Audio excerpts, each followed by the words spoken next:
நம பார்வதி பதையே ஹர ஹர மகாதேவா. தென்னாடுடைய சிவனே போற்றி, எந்நாட்டவர்க்கும் இறைவா போற்றி. அனைவருக்கும் நமஸ்காரம். தலையே நீ வணங்காய், தலை மாலை தலை கணிந்து, தலையாளே பலி தேருந்தலைவனை தலையே நீ வணங்காய். ஆக்கையால் பயனின் அரண் கோயில் வலம் வந்து, பூக்கையால் அட்டி போற்றி எண்ணாத இவ்வாக்கையால் பயனின். நம்மளுடைய சிவாகம பூஜை விதிகள் படி பிரதட்சணம் மற்றும் நமஸ்காரம் மிக முக்கியமான ஒன்று அப்படின்னு குறிப்பிட்டுள்ளது. அப்படி இருக்கிற அந்த பிரதட்சணத்தை பற்றியும் நமஸ்காரத்தை பற்றியும் எனக்கு தெரிஞ்ச அளவுக்கு அதோடைய தத்துவங்களையும் அதை விரிவாகவும் என்னோட சிற்று அறிவினால நான் உங்க கூட பகிர்ந்துக்கிறேன். சில இடங்கள்ல நான் ஆகம பிரமாணத்தோடு சொல்லுவேன், சில இடங்கள்ல என்னுடைய சிறு அனுபவத்தை பற்றி சொல்றேன். இப்போ பிரதட்சணத்துக்கு வருவோம். பிரதட்சணம்னா என்ன? பிராகதா தக்ஷணம், பிரதட்சணம் அப்படின்னு அர்த்தம். பிரதட்சணம்னா பிராகதா தக்ஷணம், பிரதட்சணம். பிரதட்சணம் அப்படின்னா வலம் வருவதல். பிரதட்சணம் அப்படிங்கிறது வலம் வருவதல். இப்போ அடுத்ததாக ஓம்கார ஜபத்திற்கு வருவோம். ஓம்கார ஜபம் அப்படிங்கிறது நம்ம வாயால சுவாமி கிட்ட சொல்லுவோம். ஆனா இது நம்மளுடைய உடம்புனாலே, நம்மளோட உடம்பை பயன்படுத்தியே சுவாமிகிட்ட ஓம்கார ஜபத்தை பற்றி சொல்றோம். அதைத்தான் நம்மளுடைய சிவாகமம் சொல்லுது. கிரியையா ஜபம் ரூபம் ஹி பிரணவந்து பிரதக்ஷிணம் அப்படின்னு நம்ம சிவாகமம் சொல்லுது. அடுத்தது, இந்த பிரதட்சிணம் அப்படிங்கிற வார்த்தைய ஒவ்வொரு எழுத்தா பிரிச்சா நம்மளுக்கு என்னென்ன பலன் கிடைக்கும் தெரியுமா? வாங்க பார்க்கலாம். பிரா என்பது பயத்தை போக்கக்கூடியது, தா என்பது மோட்சத்தை வழங்கக்கூடியது, ஷி என்பது வியாதியை நீக்கக்கூடியது, நா என்பது லக்ஷ்மி கடாட்சரத்தை அள்ளி தருவது. இது எல்லாமே நம்மளுக்கு இந்த பிரதட்சிணம் அப்படிங்கிற ஒவ்வொரு எழுத்தை பிரிச்சா கிடைக்கிற பலன். இதுக்கு ஆகம பிரமாணம்.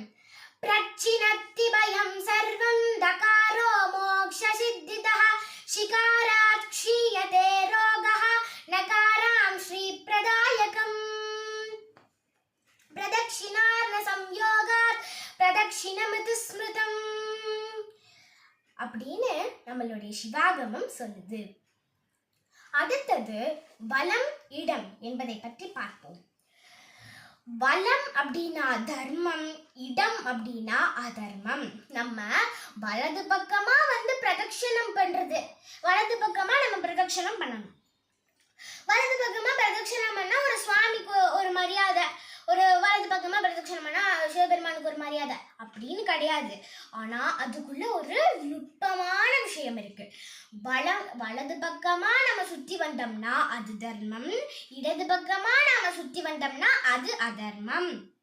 இப்போ இதோட கருத்து என்ன அப்படின்னா, நான் வலது பக்கமா தான் பிரதட்சணம் பண்றேன், அதனால நான் தர்மத்தை தான் கடைபிடிச்சிட்டு இருக்கேன், நீங்க எனக்கு நல்லது செய்யணும் சுவாமி அப்படின்னு சுவாமிகிட்ட நம்ம தெரிவிக்கிறது தான் இதோட கருத்து. சுவாமிகிட்ட இதை நாம தெரிவிக்கிறோம், அவ்வளவு. அடுத்தது இந்த பிரதட்சணத்தோட முறைகளை பார்ப்போமா? சரி, இப்போ ஒரு நிறை மாச கர்ப்பிணின்னு வச்சுக்கோங்க. ஒரு நிறை மாச கர்ப்பிணி அவங்களால என்ன, அவங்க இப்ப பிரதட்சணம் பண்றாங்க, அவங்க பிரதட்சணம் பண்ணும்போது அப்படியே ஓடி ஓடியா வர முடியும், அப்படியே வேகமா ஓட முடியுமா நிறை மாச கர்ப்பிணி? இல்ல, மெதுவா நடப்பாங்க இல்லையா? சரி மெதுவா நடப்பாங்க. நம்ம இதுக்கு மேல ஒரு ஒரு எண்ணெய் நிறைஞ்ச ஒரு பெரிய குடத்தை கையில கொடுத்தோம்னா என்ன பண்ணுவாங்க? ரொம்ப மெதுவா நடப்பாங்க. அது மாதிரி நம்மளும் பிரதட்சணம் பண்ணும்போது ரொம்ப மெதுவா நடக்கணும். ஓடக்கூடாது, ஓடவே கூடாது. பிரதட்சணம் பண்ணும்போது அப்படியே ஒரு நிறைவாச கர்ப்பிணி மாதிரி மெதுவா பிரதட்சணம் பண்ணணும். இது இல்லாத இன்னும் 4 அங்கங்கள் இதோட முறையில இருக்கு. 1, அடி மேல அடி வச்சு ரொம்ப பொறுமையா பிரதட்சணம் பண்ணணும். 2 என்ன அப்படின்னா கை கால்களை ஆட்டிட்டே வரக்கூடாது பிரதட்சணம் பண்ணும்போது. அடுத்தது நம்ம வாய் சும்மா இல்லாம எப்பவும் சுவாமியை பாடிட்டே இருக்கணும். நம்ம வாய் எப்பவும் சுவாமியை நினைச்சு பாடிட்டே இருக்கணும். 4வது நம்மளோட இதயம் எப்பவும் சுவாமியை நோக்கியே இருக்கணும். இதுதான் இந்த 4 முறைகள்.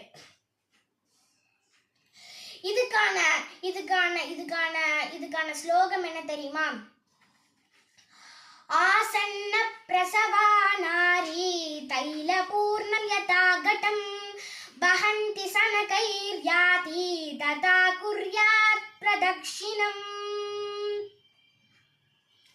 பதாத் பதாந்தரம் கச்சேத் கரௌ சலனவர்ஜிதௌ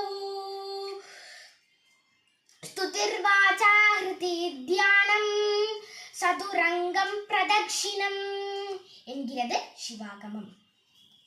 அடுத்தது அந்த பிரதட்சிணத்தோட எண்ணிக்கையை பற்றி பார்ப்போமா? எவ்வளவு பிரதட்சணம் பண்ணணும்னு வாங்க பார்க்கலாம். 21 அப்படிங்கிறது உத்தம பிரதட்சணம். 21 சுத்து பண்ணலாம். அதுக்கப்புறமா என்னது? 3, 5, 7 பிரதட்சணங்கள் பண்ணா பாவங்கள் நீங்கும். 21 அப்படிங்கிறது கன்ஃபார்ம், அதாவது வந்து 21 அப்படிங்கிறது உத்தமமான பிரதட்சணம்.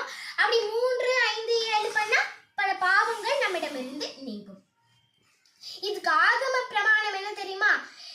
ஏகவிம்சதி சங்க்யாதம் உத்தமந்து பிரதக்ஷிணம் பிரதக்ஷிணாமதோ குர்யாத் ஏகம் வாதயமேவவோ பஞ்சவா சப்தவா சைவா சர்வ பாப நிவர்த்தயேத் அப்படின்னு சிவாகமம் சொல்லுது. அடுத்தது என்ன? நம்ம பிரதட்சணம் பண்ணா நம்மளுக்கு என்ன பலன் கிடைக்கும்? ஆமா, நம்ம பிரதட்சணம் பண்ணும்போது எடுத்து வைக்கிற ஒவ்வொரு அடிகளும் நம்மளுக்கு அஸ்வமேத யாகத்தோட பலனை தரும். நம்ம இப்ப பிரதட்சணம் பண்ணும்போது எவ்வளவு அடி வைக்கிறோமோ அவ்வளவு அடி பலன்கள், அஸ்வமேத யாகத்தோட பலன்கள் நம்மளுக்கு கிடைக்கும். இதுதான் இதுக்கான இந்த அஸ்வமேத யாகத்துக்கான ஆகம ஸ்லோகம் என்ன தெரியுமா? பதே பதே அஸ்வமேதஸ்ய பலமாப்னோதி மானவஹ அப்படின்னு சிவாகமம் சொல்லுது. இப்போ எனக்கு தெரிஞ்ச அளவுக்கு பிரதட்சணத்தை பத்தி சொல்லிட்டேன். நம்மளும் எப்பவும் பிரதட்சணம் பண்ணணும். இப்ப நாம பிரதட்சணம் பண்ணாம இருந்தோம்னா என்ன ஆகும்? பிரதட்சணம் பண்ணாம வந்துடணும்னா அது ஒரு ஆடம்பர பூஜை, விளம்பரத்துக்காக நடத்தக்கூடியது. நம்ம ஓடி வந்தோம்னா என்ன ஆகும்? நம்மளுக்கு அது ஒரு ஆடம்பர பூஜை அப்படின்னு அர்த்தம். அது ஒரு விளம்பர பூஜை, அது முடிவில்லா ஒரு பூஜை, அதுதான் அர்த்தம். அப்படி நாம இது பண்ணேன்னா என்ன ஆகும்? நம்ம வந்து பிரதட்சணம் பண்ணினா என்ன ஆகும்? நம்மளுக்கு இந்த உடலே தேவையில்லை.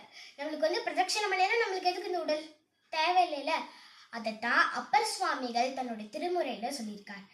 ஆக்கையால் பயனின் அரண்கோயில் வலம் வந்து பூக்கையால் அட்டி போற்றி எண்ணாத இவ்வாக்கையால் பயனின். ஒரு பூவை எடுத்து சுவாமிக்கு, ஒரே ஒரு பூவை கூட எடுத்து சுவாமிக்கு போடாத இந்த உடல் எனக்கு தேவையே இல்லை அப்படின்னு அப்பர் சுவாமிகள் கூட சொல்றார். நம்ம எப்ப பிரதட்சணம் பண்ணாலும் அந்த பிரதட்சணத்தை ஒரு காதலோடு தான் பண்ணணும். அது எதுக்கு நாம வந்து அதை வந்து சடிஞ்சிட்டு பண்ணக்கூடாது. பிரதட்சணத்தை எப்பவும் ரொம்ப காதலோடவும் ரொம்ப அன்பாகவும் சுவாமி மேல பக்தி வச்சுட்டு தான் அதை பண்ணணும், பிரதட்சணம் பண்ணணும். அதைத்தான் இப்ப வந்து இதை நம்ம எல்லாரும் நம்புறதுக்காகத்தான் அருணகிரிநாதரும் திருப்புகழ்ல இதை பத்தி சொல்லியிருக்கார். உளத்துளம்பினர் உறைவிடம் அருகிலன் திருப்பொடும் சிகரமும் மலமருகிலன் உவப்பொடுந்துகதுரிசைய விலகிலன் மலை போலே அப்படின்னு வளம் வர்றது. அதை பத்தி அருணகிரிநாதர் திருப்புகள்ல சொல்லியிருக்காரு. நம்மளும் எப்பவும் பிரதட்சணம் பண்ணணும். எப்ப எப்ப எப்ப வந்து நம்ம அந்த கோயிலை நம்ம வந்து சாமி கும்பிட்டோம் அப்படின்னா ஒவ்வொரு சாமியும் வலம் வரணும். எப்பவுமே வந்து சுவாமியை வலம் வந்துடணும், நமஸ்காரம் பண்ணணும், பூ போடணும், சுவாமியை கும்பிடணும். இதுதான் பிரதட்சணத்தோட முறைகள். அடுத்தது இப்ப எனக்கு தெரிஞ்ச அளவுக்கு பிரதட்சணத்தை பத்தி பேசிட்டோம். அடுத்தது நமஸ்காரத்தை பத்தி பார்ப்போமா? வாங்க. நமஸ்காரம் நமஸ்காரம் அப்படின்னா என்ன? அதை பிரிச்சோம்னா நமஸ்கிரியா இது நமஸ்காரஹா. அதோட அர்த்தம் என்ன? நமஸ்காரம் அப்படின்னு அர்த்தம். சரி, இப்ப நம்ம நமஸ்காரம் பண்ணனா நம்மளுக்கு எவ்வளவு பலன் கிடைக்கும் தெரியுமா? நம்ம முன்ஜென்மத்துல பண்ண பாவங்கள் நீங்கும், நம்மளுக்கோட வியாதியை குணப்படுத்தும், நம்மளுக்கு நிறைய அறிவு வளரும், உடல் ஆரோக்கியம் கிடைக்கும், கல்வி அறிவு கிடைக்கும், எதுவுமே நம்மளை விட்டு பிரியாது. சுவாமி நம்மளுக்கு நல்லதே செய்வார், எப்பவும் நம்ம கூட இருப்பார். நமஸ்காரம் பண்ணா எப்பவும் நம்ம கூடயே இருப்பார் அவரு, நமஸ்காரம் பண்ணோம்னா. சரி, இப்ப அது மாதிரி எப்பவுமே வந்து நம்ம வாழ்க்கையில முன்னேறதுக்காகவே நம்ம வந்து நமஸ்காரம் பண்ணியே ஆகணும். பிரதட்சணம் மாதிரியே பூஜையோட நிறைவுல நம்ம கோயில் ஃபுல்லா கும்பிட்டோம் அப்படின்னா கடைசியில நம்ம பிரதட்சணம் பண்ணாலும் சரி நம்ம கன்ஃபார்ம் நமஸ்காரம் பண்ணிடணும். சரி, இப்போ வந்து எப்படி சொல்றது, உதாரணத்திற்கு இப்ப சிவபெருமானுக்கும் நந்திக்கும் நடுவுல எவன் ஒருவன் போய் ஒரு தண்டம் போல ஒரு குச்சி போல கீழே விழுகிறானோ, நம்ம நினைச்சிட்டு இருக்கோம் இந்த உயிர் தான், அதாவது இந்த உடல் தான் பெருசு, இந்த உடல் தான் பெருசு அப்படின்னு நினைச்சிட்டு இருக்கோம். ஆனா நம்ம இந்த உடல் தான் பெருசு அப்படின்னு நினைச்சிட்டு இருக்கேன், நான் இதுதான் பெருசு அப்படின்னு நினைச்சிட்டு இருக்கேன். நம்ம உடல் என்னைக்கா இருந்தாலும் கீழே விழுந்தே தீரும். அது மாதிரி ஒரு தண்டம் ஒரு குச்சி எப்படி நிக்க வச்சோம்னா எப்படியோ கீழே விழுந்துரும். அந்த மாதிரி பெருசுன்னு நினைச்சிட்டு இருக்க இந்த உடம்பு என்னைக்காவது ஒரு நாள் கீழே விழுந்தே தீரும். அந்த மாதிரி சிவபெருமானுக்கும் நந்திக்கும் நடுவுல எவன் ஒருவன் போய் கீழே விழுகிறானோ அவன் விழுகும் போது அப்படியே அவன் செய்த பாவங்கள், எப்படி சொல்றது, ஒரு தீமைகள், அடுத்தவங்களுக்கு கொடுக்குற அதர்மம் செயல்கள் எல்லாம் அவன் பாவங்கள் எல்லாம் அவன் விழுகும் போது சேர்ந்து அப்படியே கீழே விழுந்துருது. திரும்ப அவன் எந்திரிக்கிறான்ல, நமஸ்காரம் பண்ணிட்டு எந்திரிக்கிறான்ல, அப்படி எந்திரிக்கும் போது அந்த பாவங்கள் அப்படியே மண்ணோட மண்ணா ஒட்டிக்கும். அப்படியே அவன் அந்த பாவங்களோட சக்தி இழந்து போயிடும். அந்த பாவங்களுக்கு மேல சக்தி வராது, அப்படியே கீழே இருந்துக்கும். அவன் எந்திரிக்கும் போது எந்திரிக்காது. சரி, இப்ப அவன் எந்திரிச்சிட்டான். எந்திரிக்கும் போது மண்ணெல்லாம் ஒட்டி இருக்கும்ல, அப்ப எவ்வளவு மண் அவனுடைய உடம்புல ஒட்டி இருக்கோ அவ்வளோ வருட 1000 வருஷங்கள் அவன் சிவலோகத்துல இருப்பான். அவ்வளோ அவன் மண்கள் ஒட்டி இருக்கிற அளவுக்கு சிவலோகத்துல இருப்பான். இப்போ இதுக்கும் வந்து ஆகம ஸ்லோகம் ஒண்ணு இருக்கு.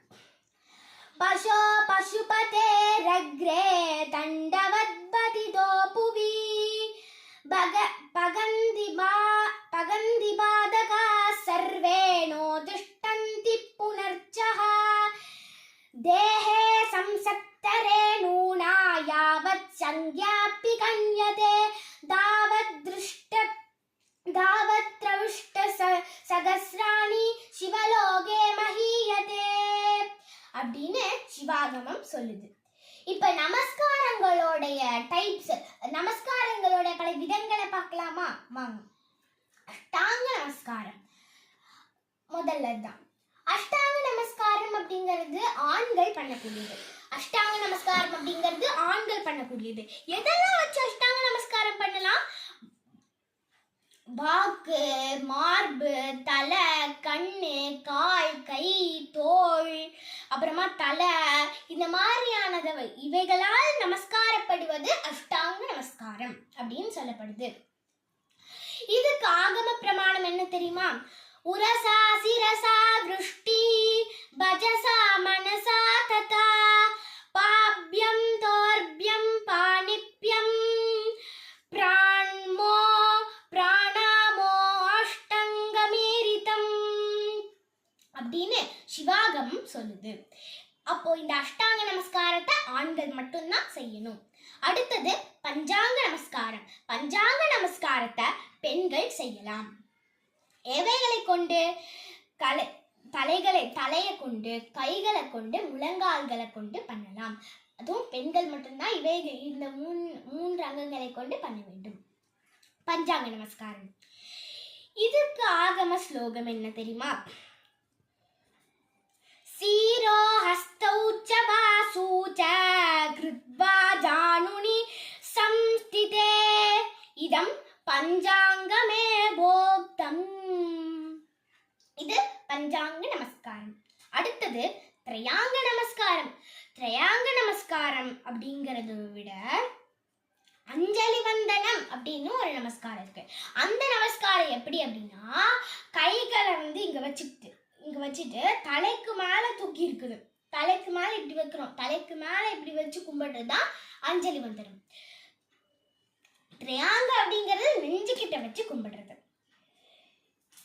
இப்போ இதுக்கும் இது வேணும் இல்லையா? இதுக்கும் ஆகம ஸ்லோகம்.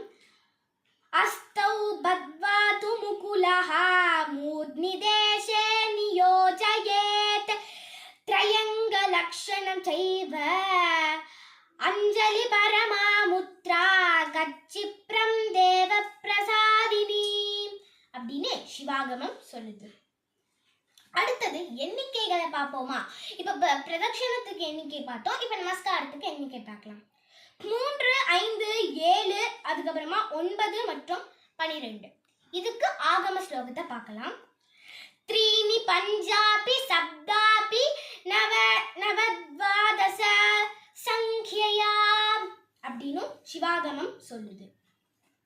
இது எண்ணிக்கை. அடுத்தது இடங்கள். என்ன அப்படின்னா, எந்த இடத்துல நமஸ்காரம் பண்ணணும் தெரியுமா? சிவபெருமானுக்கும் நந்திக்கும் நடுவுல நமஸ்காரம் பண்ணோம்னா நம்மளுக்கு வந்து நல்ல பலன் கிடைக்கும். எப்பவுமே வந்து நம்ம சிவபெருமானுக்கும் நந்திக்கும் நடுவுல தான் நம்ம நமஸ்காரம் பண்ணணும். இதுக்கான ஆகம ஸ்லோகம். பக்தியா கிருத்வா நமஸ்காரம் சிவச்யாத்யே ததோ நரஹ. இன்னொன்னு, நம்ம வந்து அந்த 2 இதுக்கும் நடுவுல பண்றோம் இல்லையா? அப்படி பண்ணா நம்மளுக்கு அஸ்வமேத யாகத்தோட பலன் கிடைக்கும். அஸ்வமேதஸ்ய யக்ஞஸ்ய லபதே பலமுத்தமம் அப்படின்னு சிவாகமம் சொல்லுது. அடுத்த டாபிக் என்ன அப்படின்னா, இப்ப எப்படி சொல்றது, இப்ப நம்மளுக்கு வந்து அறிவே, இப்போ ஒருத்தவனுக்கு அறிவே இல்லைனாலும் சுவாமி மேல வந்து நம்பிக்கை இல்லை, அன்பு இல்லை, பிரியம் இல்லை, பாசம் இல்லை, அவன் ஒரு முட்டாள், அவன் சுவாமியை சிவபெருமானே நிந்திச்சவனா இருந்தாலும் சரி, அவன் வாழ்க்கையில செய்யற ஒரு நமஸ்காரம் அவன் வாழ்வையே மாத்திரும்.